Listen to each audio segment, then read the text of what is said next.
And welcome. Welcome to Tuesdays with Peter. I'm Peter J. Redding. I get all kinds of welcomings happening here. Hold on here. I got a reverb. All right, hold on one second.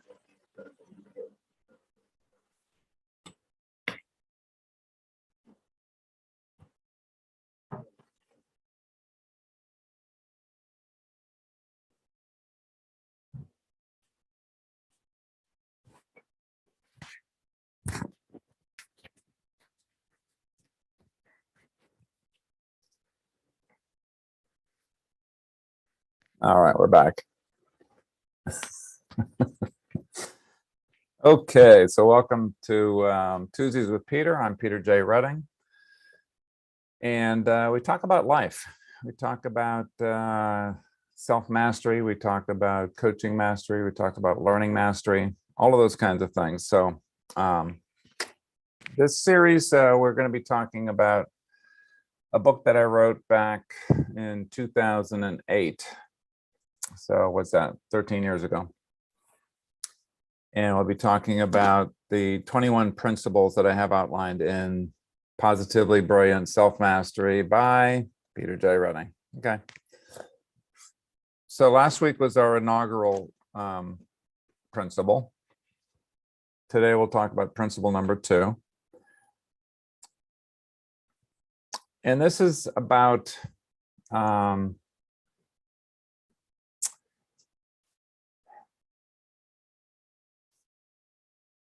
your divine nature is resourceful, whole, and complete. Your divine nature. I divide this book into the human nature, if you will, things that I learned here, upon arriving on the planet, and divine nature in terms of that spark within me that is, again, resourceful, whole, and complete. The story contributed for each of these chapters I will highlight. Sometimes the author of that will come on to the live stream with me. In some cases, they won't. Today, Scott's not available, but I want to honor him for his story, which I will read in his name a little bit later. And this is under your infinite divine nature. So this is under section 1, number 2. And I always like to use a quote to start off my chapters. So this quote is from Louise Hay. I knew her indirectly in San Diego when I lived there.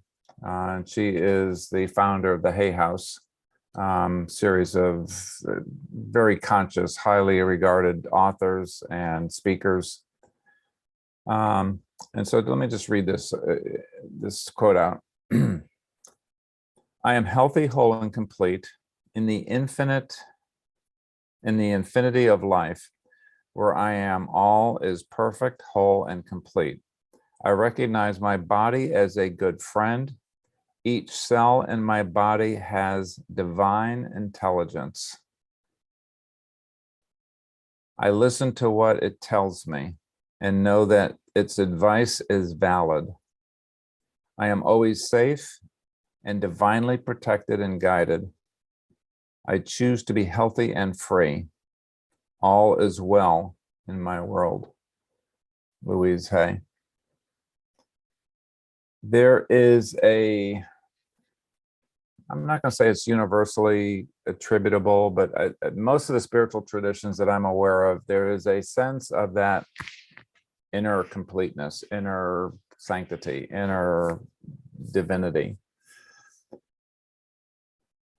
So let's talk. I'm going to give you just a few short excerpts. I'm not going to read the whole thing. The chapter is only like 3 or 4 or 5 pages long anyhow, but I'm going to just give you a brief version of that. And this comes word for word out of the book. There is nothing in my divine nature that is lacking or that needs to be fixed.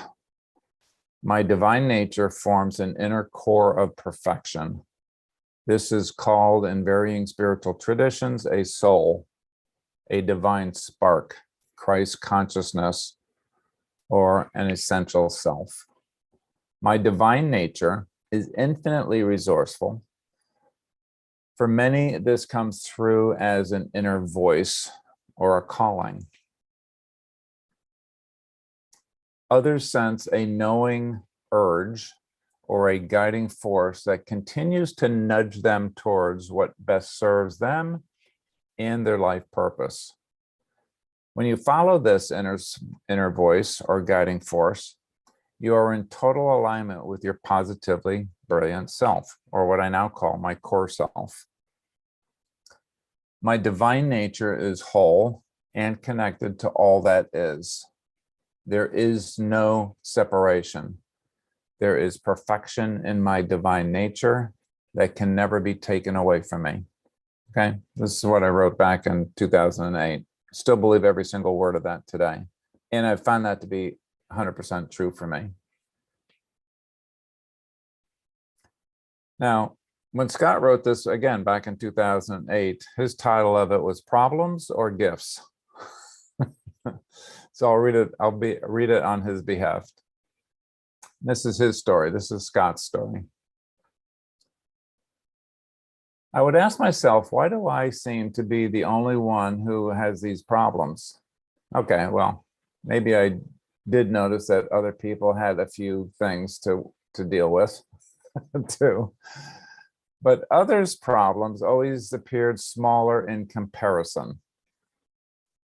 It seemed that nothing was easy. Everything was getting up in the let me start again. It seemed that nothing was easy. Everything from getting up in the morning to getting to school on time presented challenges. Then there were the decisions. How am I going to make a living? How am I going to create the kind of life that will make me satisfied and that will be meaningful? But then some interesting questions came up to me. What if everything were exactly as I wanted it? What if, no matter what I wanted, I could have it instantly?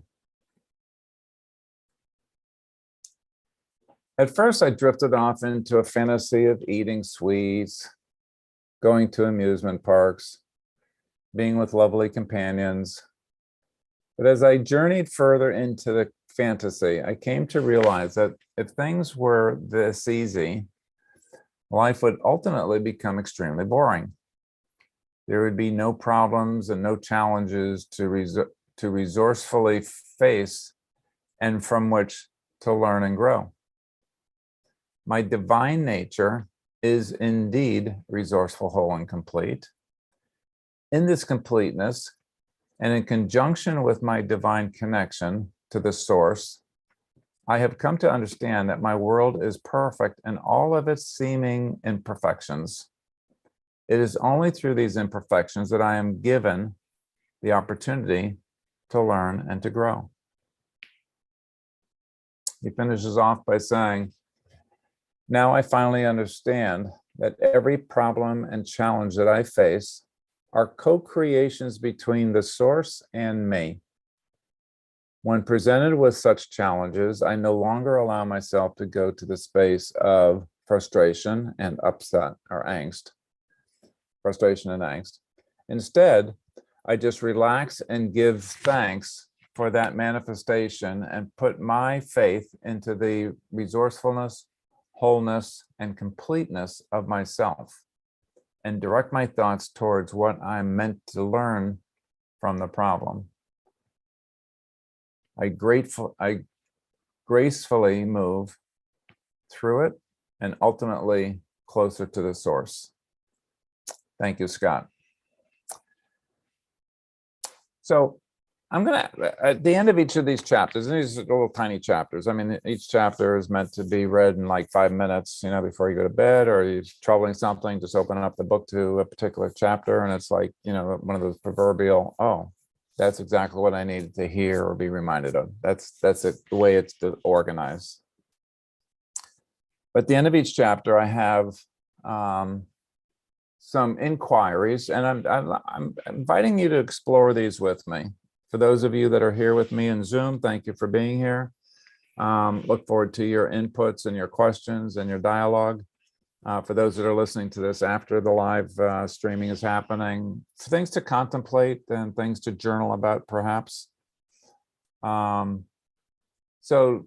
number one inquiry, how is your divine nature resourceful? How is your divine nature whole? How is your divine nature complete? How would you articulate that? Second inquiry, when and where in your life have you experienced your divine nature as infinitely resourceful, whole, and complete? Have there been kind of flashes of, awareness or lucid moments in your life that you go, whew, where did that come from? I'd love to hear about some of those experiences. I believe everybody has them, and they just maybe attribute it to intuition or gut feel or something else, but I hold it as a divine, if you will, intervention. It's not really an intervention because it's always been there.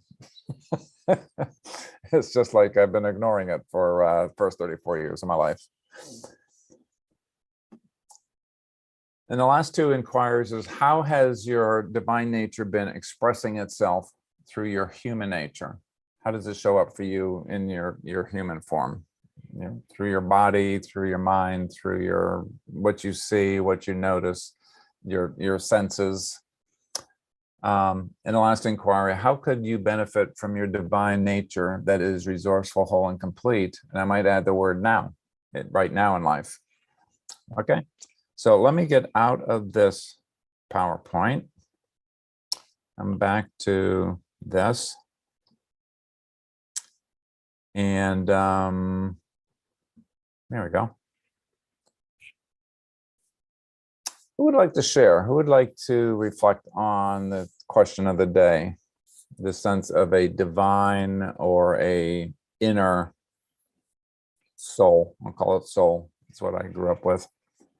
That is whole, perfect, and complete.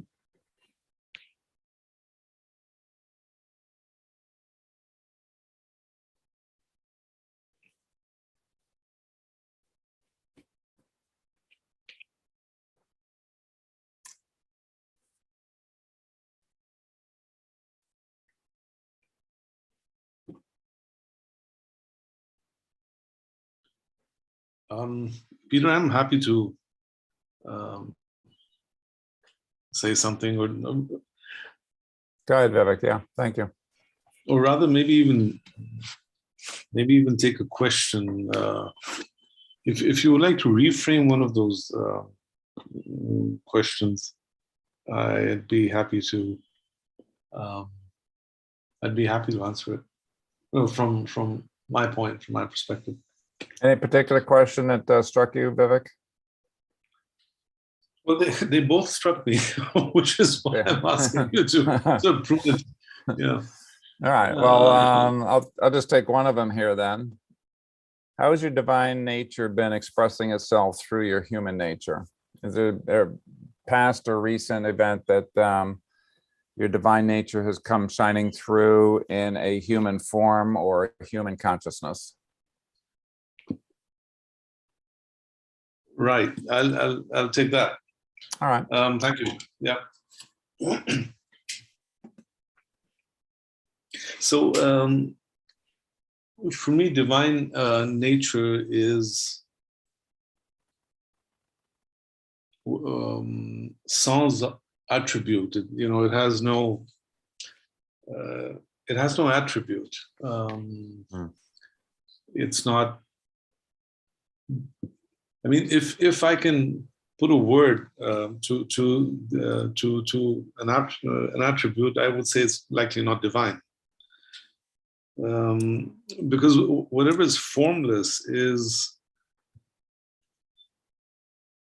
unseen, unimaginable, and undescribable. To me is divine nature. And the times I get to experience that is when my mind and my brain are still or in a thoughtless state. Mhm. So what happens then is that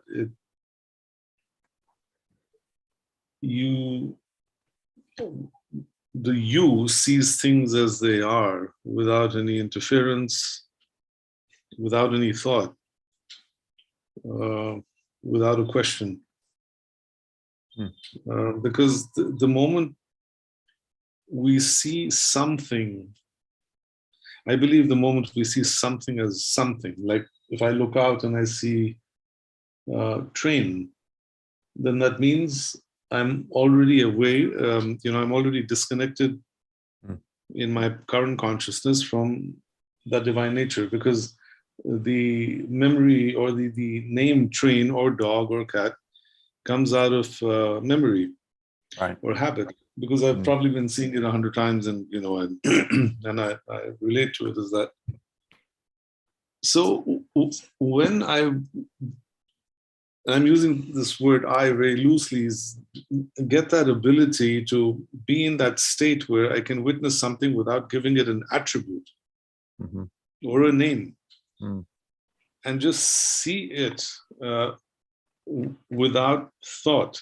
I'd say that I'm experiencing my divine nature at that time. That's the time I'm experiencing my divine nature. Thank you. Yeah. Yeah. You bring up a good point. Is like, as soon as I put language to anything, it's human. it's being processed by the brain, as opposed to its absolute, pure, holistic, divine nature. And so I think that's really a fine tuning of experiencing the divine, being led by the divine, being informed by the divine. And because I'm a human, I need language. I need something to describe it in terms of this format.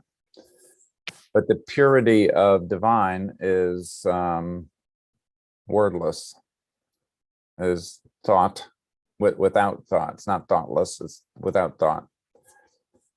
And as a human being, when I'm living my human life, I'm fumbling along.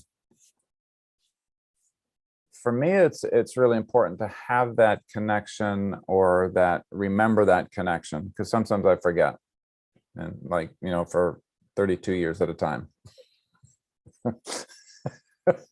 And so, okay, there's something seemingly wanting to be communicated here. I don't know what the heck it is. Don't bother me right now. I'm busy earning money, right? Or I'm busy having an argument with somebody. And the divine is still there, wanting to be expressed through. It's in me. I believe it's in me. Now I do that. I believe that. Before I didn't know what the heck to believe. And so for a lot of people, it is, they'll call it intuition. I don't know where it came from. It just came through me. And I hear language like that with my coaching clients. Or there's a sense of friction. No, thank you, Spirit. I know what's best for me. I'm going to do this. I'm going to take this path, but it's an arduous path. There's always like interruptions and always bumps in the road, and always trying to nudge me back. Almost like a gravitational pull to bring me back to what I'm going to call it, that divine voice is guiding me, wanting to guide me. And sometimes yelling at me. Yeah, I'm sorry, I'm still busy here. Thank you very much. So there's a membrane. Let's call it a really thin membrane in there that says, okay, so there's a divine guidance here, which is voiceless, if you will.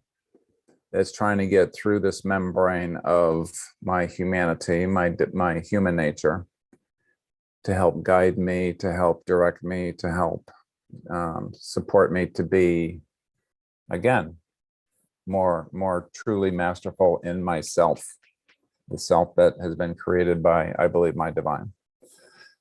Yeah, so thank you for that. Again, at the purity of thought in terms of the divine, there is no voice per se.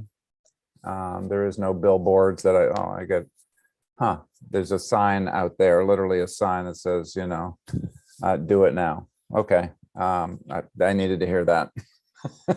I attribute it to the sign, but it's really again, that nudge from I believe the divine saying, okay, so if you can't get it this way, I'll give it to you that 6 more ways today. So that's just some of the operating things that I noticed again later in life. I completely oblivious to all of that until 35, 37. I was on a track. Thank you very much. My parents, my educators, my companies told me exactly what to do, how to do it well. Thank you. And I did that really, really well. And I got further and further away from my true nature, my divine expression that's wanting to come out. I see Kay's with us. Kay, have you got any thoughts on any part of this? How this manifests for you? And there we go. There, now I'm yeah. off mute. This is a fascinating discussion. I'm into it, and I want to add to what Vivek, is that how you say it? Vivek, yeah. Was saying about, and when the question about how expressing the divine nature through our human nature, the last few years have been really drawn to dance and using, I love singing also, but the last few years I've been drawn to music that doesn't have words, to get out of language, to get out of thought, and to get into the body, and just allowing the music to just flow through the body without the words being there. And that, I feel like it's a practice and a meditation that helps me connect with just that pure flow of light and music and energy flowing through me without thinking. And that's the challenge, is I'm continually feel that friction of like thought keeps coming back in. I'll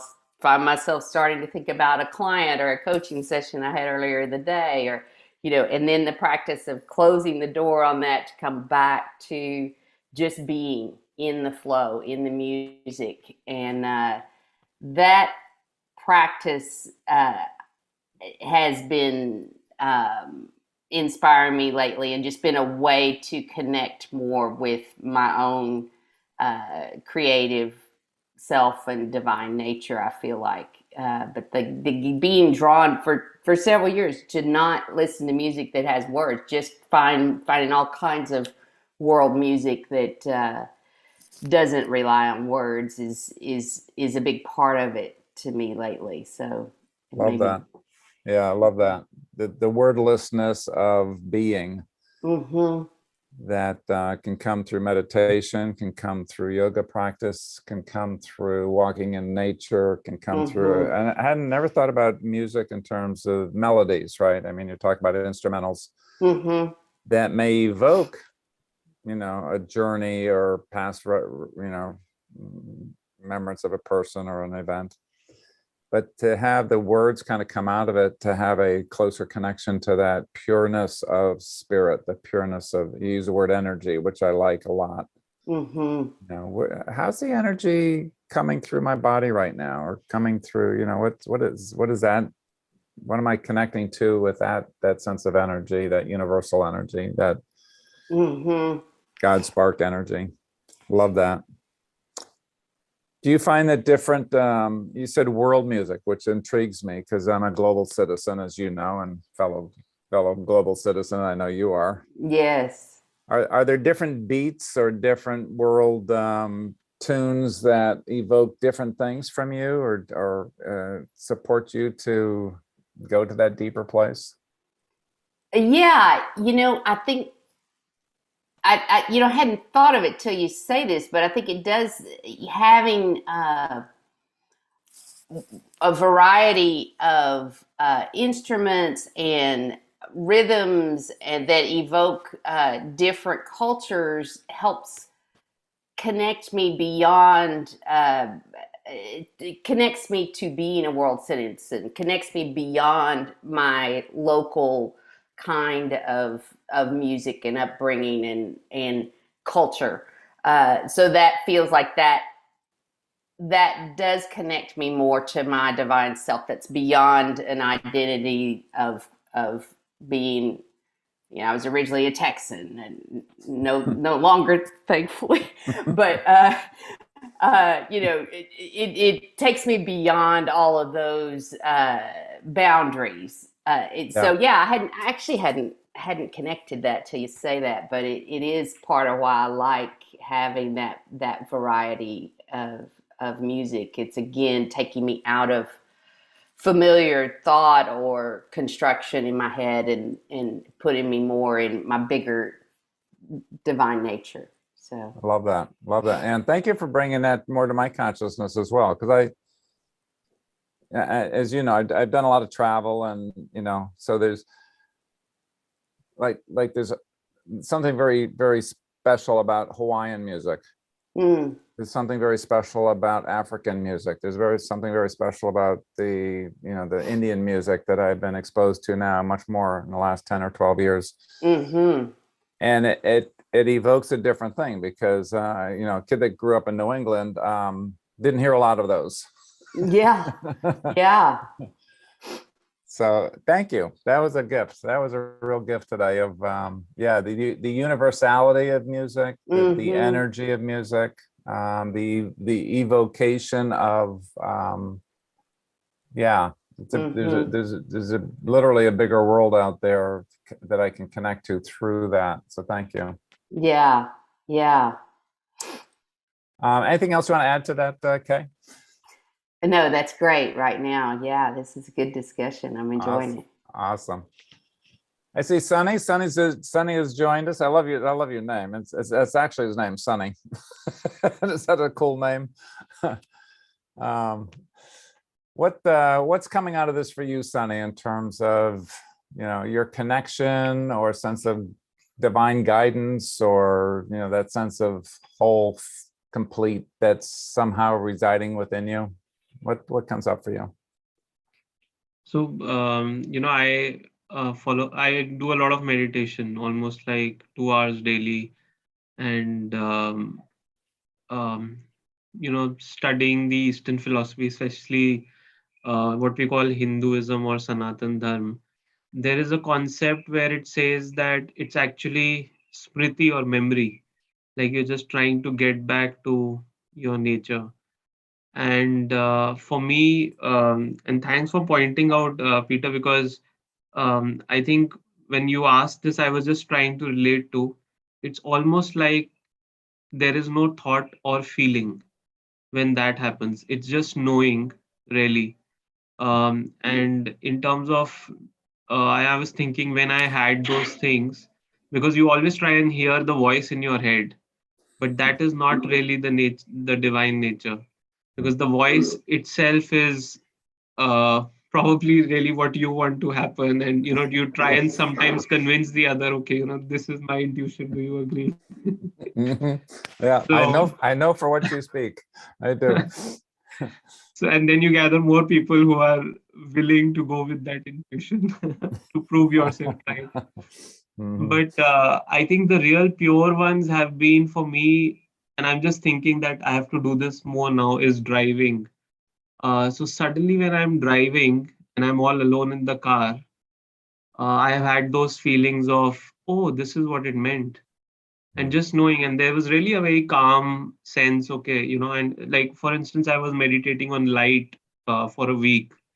And the other thing which I noticed is that it was not something which I expected at that time. It was all of a sudden, but it just made sense. Okay, light is the base for everything, and how it is manifesting in various things.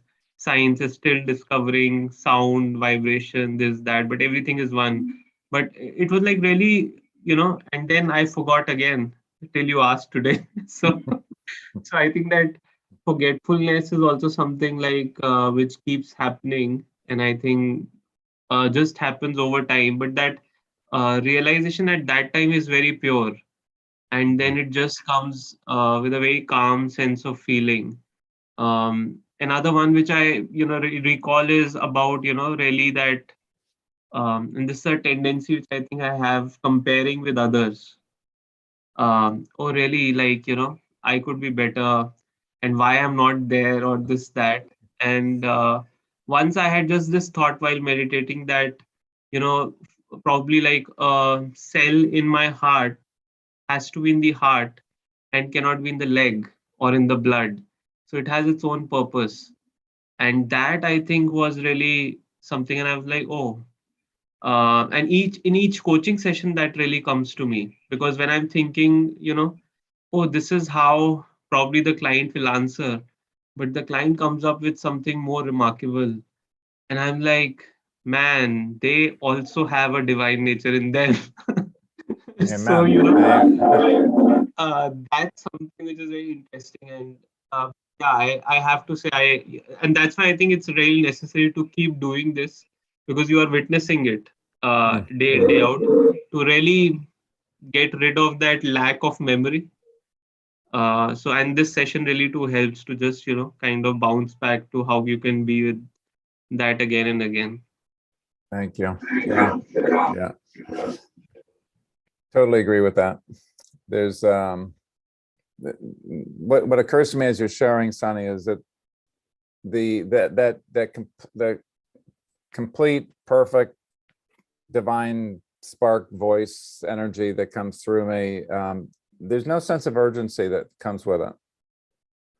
There's no sense of ego that comes with it. There's no sense of any parameters around it, because it's so pure. And if I think about the divine in the sense that I hold it, is that it's timeless.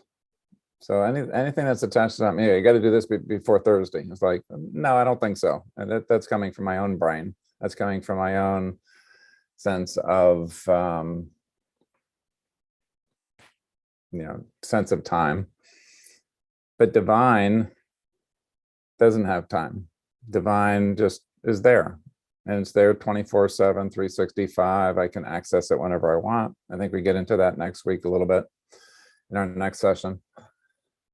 But you use the word calm, and you use the word continuing to remember, to remind my human nature that thinks it's in power, that thinks it's driving the bus. And no, I got to do this. I've got to do this before they arrive. I got to do this before the weekend. I got to do this by the end of the weekend. It's like all of that stuff is that's a human nature operating freely and willingly. Divine is it's just there. It's a there's no sense of urgency. There's no sense of you have to. It's it's kind of like, if I were to try to put it as clearly as I can in human words, it's Peter. No, this is this has something to do with the work that you're here to do. Now, this is your divine purpose. This is your divine path. And you have the free will to do something else, which I've clearly taken advantage of. But it's yeah, it's egoless, it's formless, it's timeless. And I personally believe that every human being has this. If you're a human being, you have a divine spark within you that's been endowed to you. It's whole, it's perfect, it's complete, always has been, is now, always will be. I just have to get my human nature out of the way.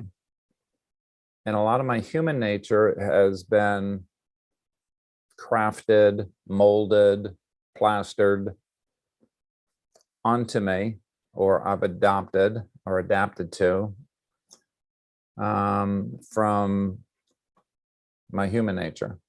And we'll spend a lot of time on that in the next 21 weeks as well. But the divine is just so pure. It's like even to talk about it now is arduous because it's formless. There's a sense in nature. I mean, there's a sense in coaching, and I know all of you have been involved with coaching extensively, and still are. I think most of you.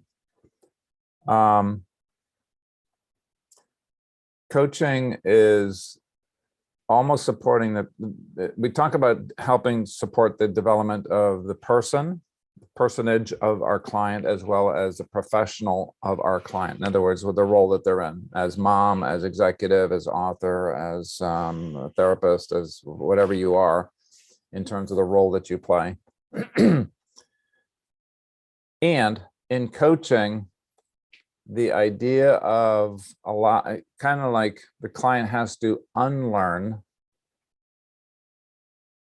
and or release and or shed a lot of the humanity, not the humanity in the sense of the humanity, but the human things that I've picked up by being a human, to re-access what has always been there.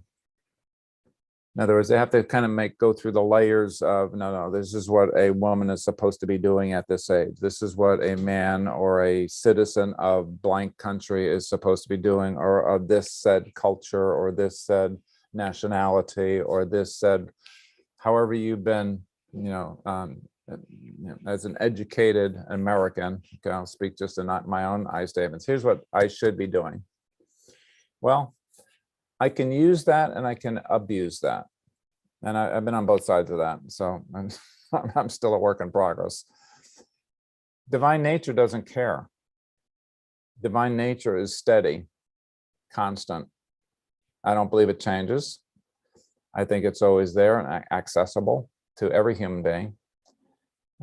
It's just that I was obtuse to it for decades. And even now, I forget. It's like, no, this is what I want. Damn it. This is what I need to do to get it. Damn it. Come hell or high water. Damn it. Just, don't bother me with the other stuff. Thank you very much. Now, if I go through that process every time that I want something, then I'd probably be doing better in my life already. Because it is for me reminding, and I think Sunny mentioned it, having a practice. In fact, both Kay and all of you have talked about a practice of how do I remind myself of who I really am? My again, that core sense of core self, divine self.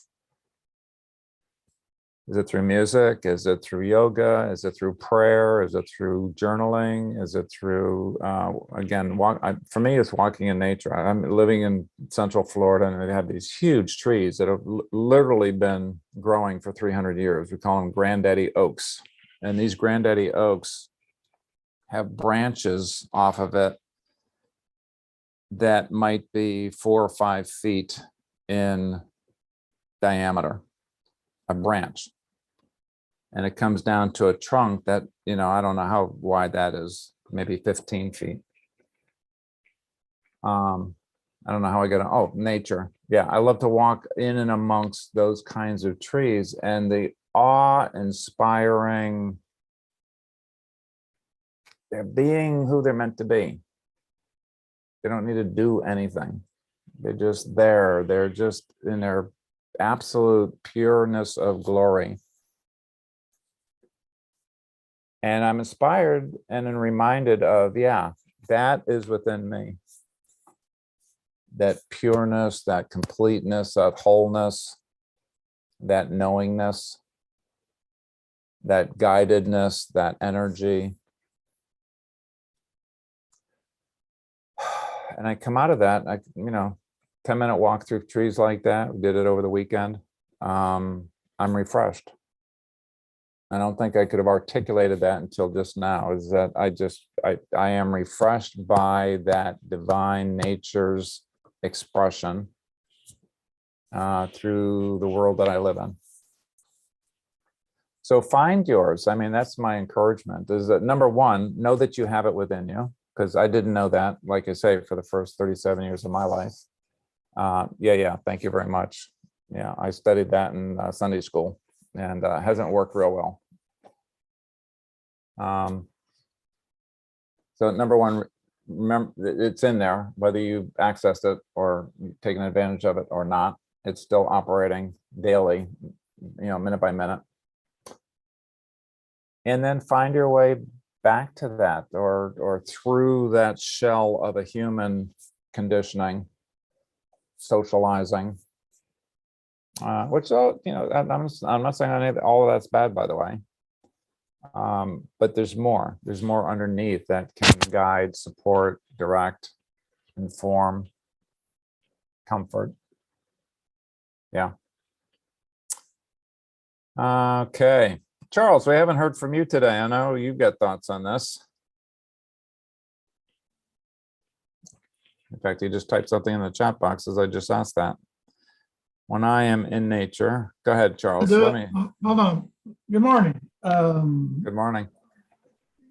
Like Sunny, a lot of meditation, mindfulness, trying to chip me out of the way and let the divine design be revealed and realized. I use the word infinite more than divine, and that's what I popped into the chat, that something that kind of inspired by Ralph Waldo Trine's In Tune with the Infinite.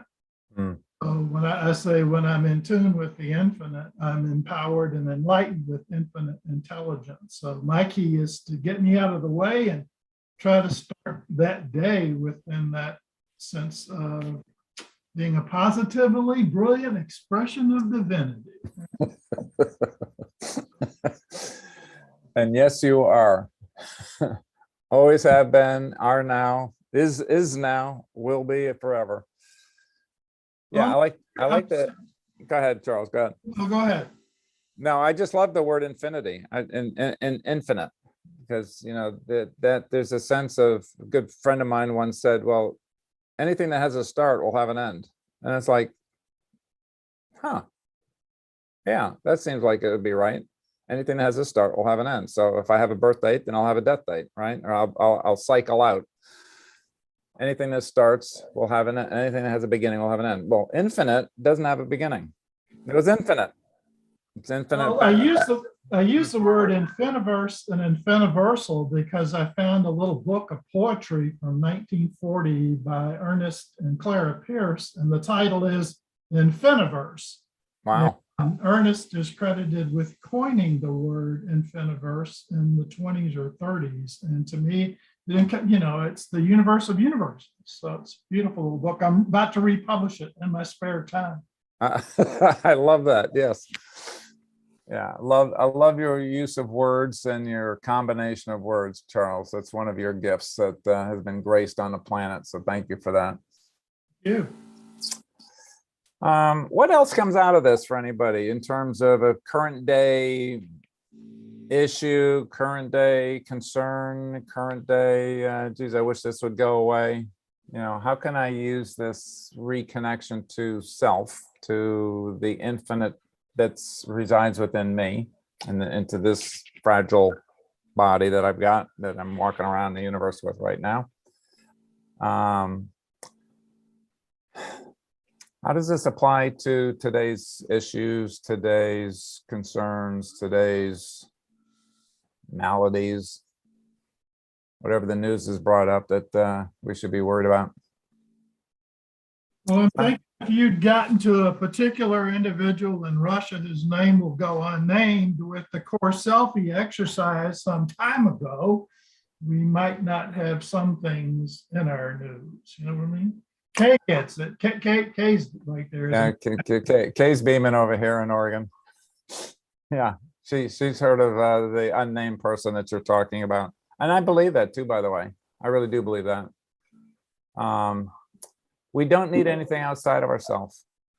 We don't need more land. We don't need more money. We don't need to have my neighbor's, garden or flowers. And this is just on a grander scale. Yeah, my country's not big enough. I need yours too. And that all goes away Mm-hmm. when I am in concert with my core self. I am whole, perfect, and complete. If you notice, whole, perfect, and complete doesn't need anything to be more whole or more perfect or more complete. It's already there. I've already accomplished that. Mm-hmm. Yeah. It's okay. What do you think of that? I'm just thinking it's the opposite of that message that we often get of what have you got to show? What do you got to show for it? Or what have you done lately? Or what are you, all the expectation of proving ourselves, or, and especially American culture, very, like product oriented. What have you done lately? How much money have you made? How much, blah, blah, blah, all of that stuff. It's just, Amen. It's the opposite of that. And also you mentioned like the expectations of, for me, what it means to be a woman, what you're supposed to be doing, how you're supposed to be expressing yourself, how you're supposed to look, all of that, it's like all of that kind of pressure, expectation, shoulds, when I connect with already being complete, already being whole, then that's the answer to all of that pressure. It's not. It's instead, well, what would bring me joy today? What am I enjoying? What's feeling good? Rather than what should I be doing, or what should I look like, or how should I prove myself? How can I enjoy being connected within? How can I enjoy feeling good and that connection flowing through me, and just feeling that wholeness, feeling that completeness now, rather than having to prove something.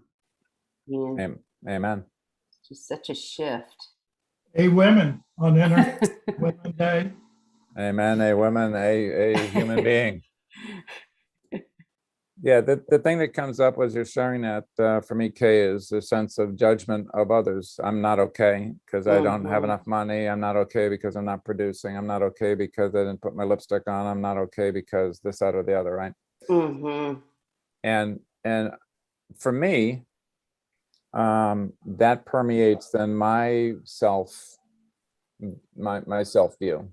Oh, maybe I'm not enough. Maybe I need to do more. Maybe I need to earn more money. Am I taking care of my family as well as my neighbor's taking care of his family? I mean, he's got a new car and I don't. His kids are going to this kind of educational system and mine aren't. And so for me, it even further erodes the idea of this sense of infinity or divinity or completeness or perfectness. Is no, I can drop my own self-judgments, which get fanned or billowed by my neighbors, by news, by media, by colleagues at work, and there is such an amazing peace that comes about for me. I'll just speak in I statements again here. When I stop judging myself in terms of not being enough, it's like nirvana. It's like, wow. And it's not a straight line, like the heart stopped, right? So it's not one of these and it's almost like, it's ironically for me, or unexpectedly, that when that started happening in my life, is like, whew, wow, yeah. And there's the other thing is there's not a laziness or giving up kind of attitude that again was threatened by my upbringing of you stop working, you die.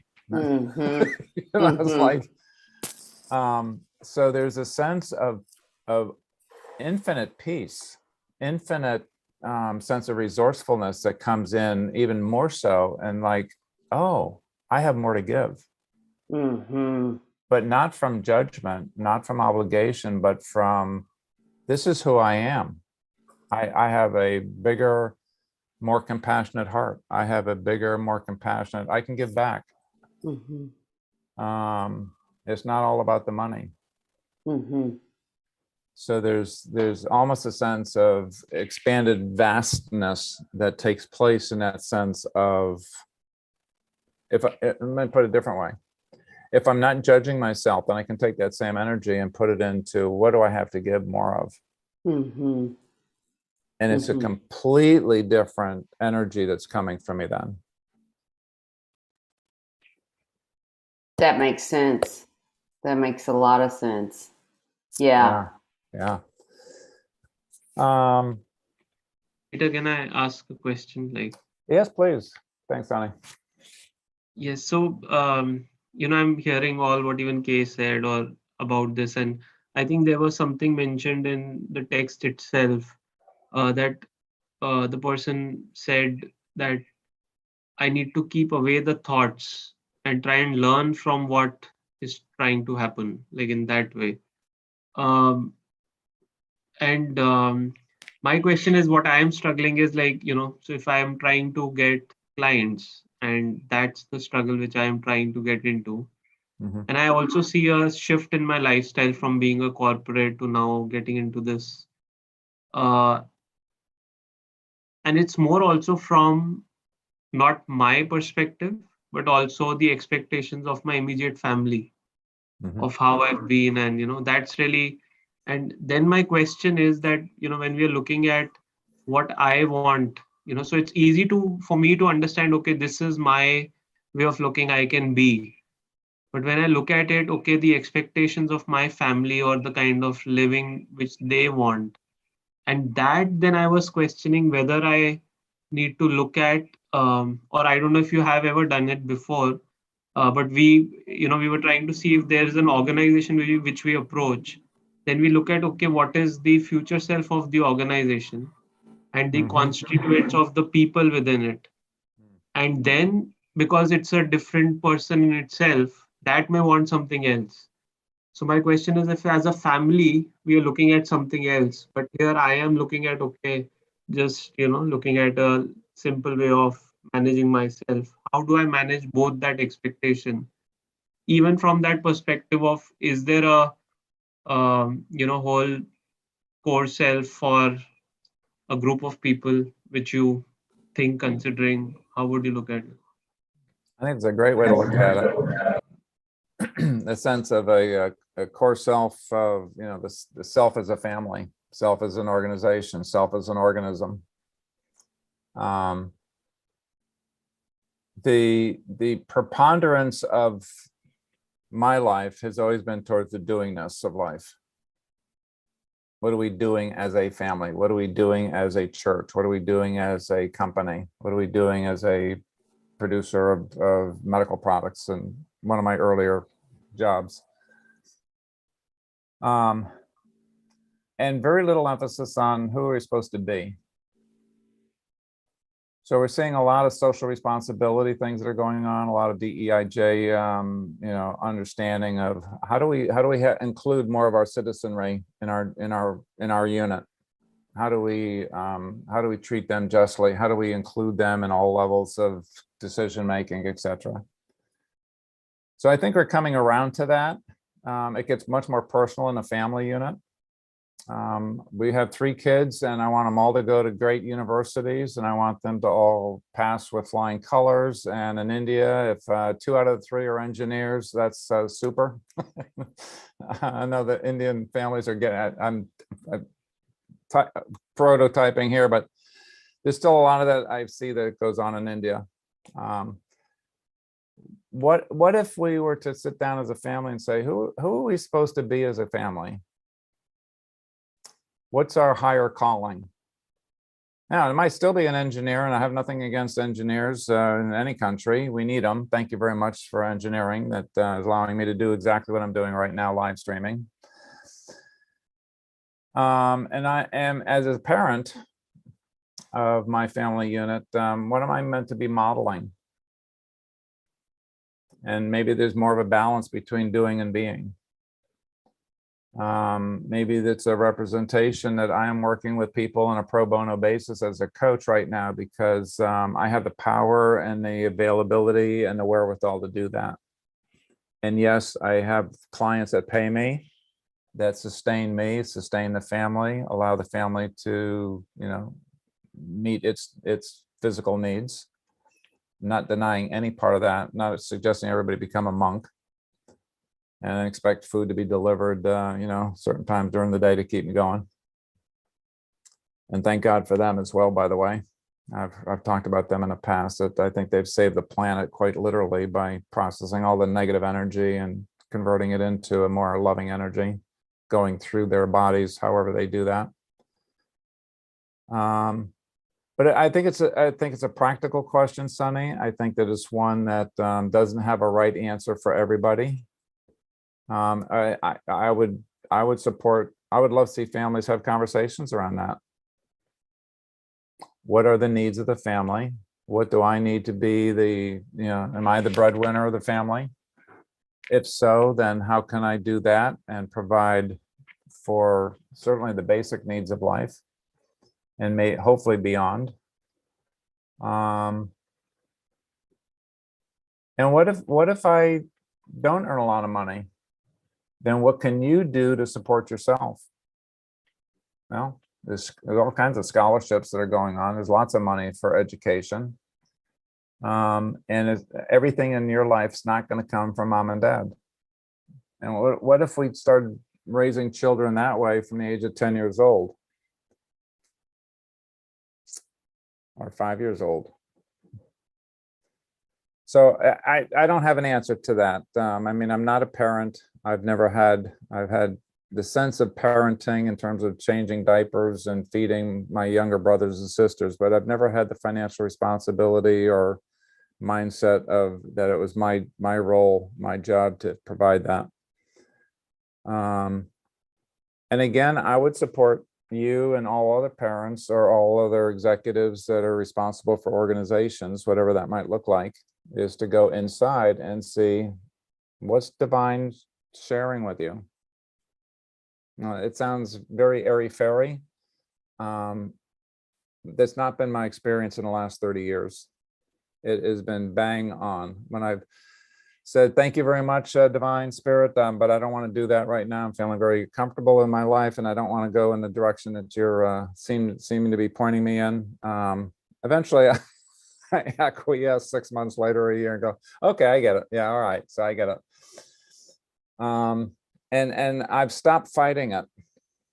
I've stopped ignoring it. I've stopped trying to, thank you. Thanks for your help, but go help somebody else that needs it today. Kind of attitude. So that's my 2 cents on that. I don't know if you got anything out of that, Sunny, or not, but that's what came through.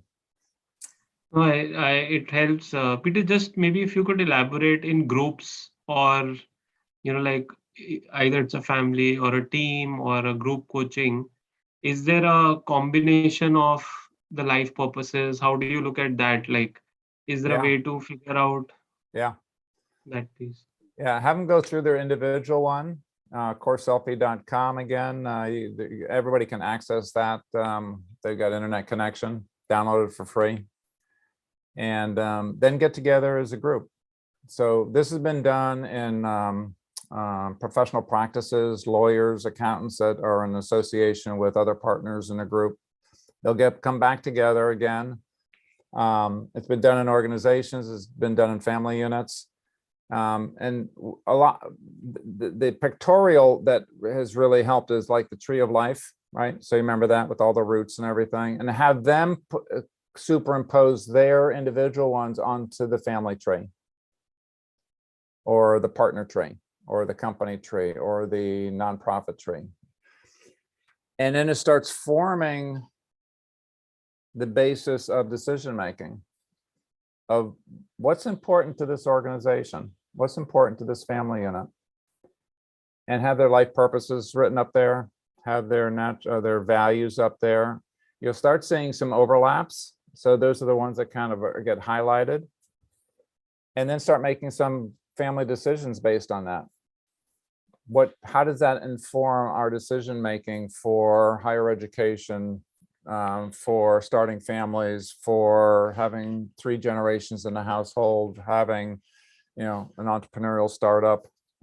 All those kinds of things start falling out of the congruency of that family value tree or family purpose tree. Thank you, Peter. It's like how I started. I think you had covered this in part 1, part 2, and I'd forgotten.